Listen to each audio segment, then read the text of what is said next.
Good morning, house hunters. Libby Ramacha, your Erie realtor, jumping in today to get right to our real estate real talk. All right, so this video is geared for my younger home buyers, my first time home buyers, or potentially parents of somebody who might fit that bill. Okay, and our topic today that we're going to talk about are starter homes and why I think you should be considering getting yourself into a starter home. Okay, so what defines something as a starter home? Well, obviously a starter home is something that is very reasonably priced. Right now, there are probably at least 50 homes on the market that I would consider starter homes. Now, this is going to be in the Erie County market, all right? That does not just include the city of Erie, guys, okay? There are starter homes everywhere in county areas, in school districts you may be interested in placing yourself in, okay? So a starter home is a home that should be functional for you. Obviously, as your agent, I'm not going to suggest you buy a money pit or something that's going to cost you in the long run. Okay, but a starter home is something that maybe it's going to provide you all the basic necessities that you need. You're going to get your shelter. We've got a roof over your head. You have a place that you can comfortably live, work, enjoy life, and earn equity. Okay, but maybe that starter home does not have things that check all of the boxes that you want. Okay, so for example, maybe it's not quite in the neighborhood you exactly want it to be. Maybe it's not quite the style of house you want to be.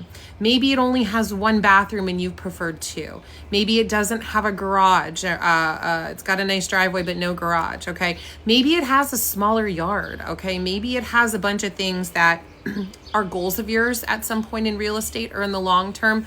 But right now, those should be things that are not deal breakers for you. And I'm going to encourage every one of you to consider a starter home.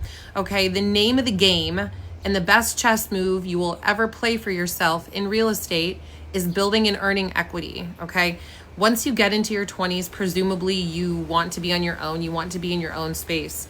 If you are opting to pay rent over a mortgage for a starter home, you're really putting yourself at a disadvantage to some of your other peers who are getting themselves into properties early enough. Okay, I bought my first starter home in 2011 for $85,000. Now, this was in Cleveland.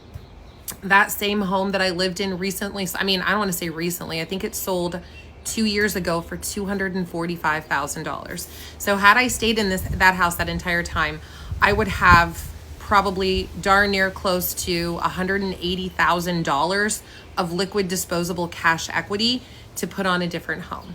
Now, as it stands, I didn't do that. Okay, I have made several jumps as a personal homeowner. Okay, starting from a starter home, lived in it, sold it after 3 years, made about $30,000 that I had liquid cash available to put on another home. Okay, and I did that one more time to get into the home that I currently am. So I went from a home that was around $85,000 to a home that's in the $300,000 range, with only having my mortgage payment jump up a few $100s per that month. Okay, so starter homes build equity. Starter homes get you on that path to financial freedom. Okay, and parents, I know your heart is in such a good place for your kids.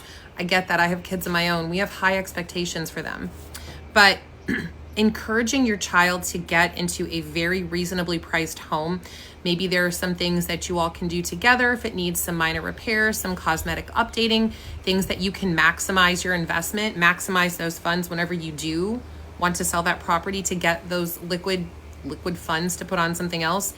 It is such a better path than encouraging your child to sit and try to save money for a $350,000, $400,000, $500,000 home. Okay, having that hefty of a mortgage payment for somebody who's very young and who I can assume is probably still paying off student loans or something to the latter, it's not really getting them what they need to get ahead in the game of real estate. Okay, if they don't have extra money to apply to principal, they don't have extra money to put down on their student loans. Okay, a lot of that is just going to waste. So if you're ready to have the conversation about starter homes, if you're ready to chat about some fantastic opportunities for starter homes that are currently on the market, you know how to reach me.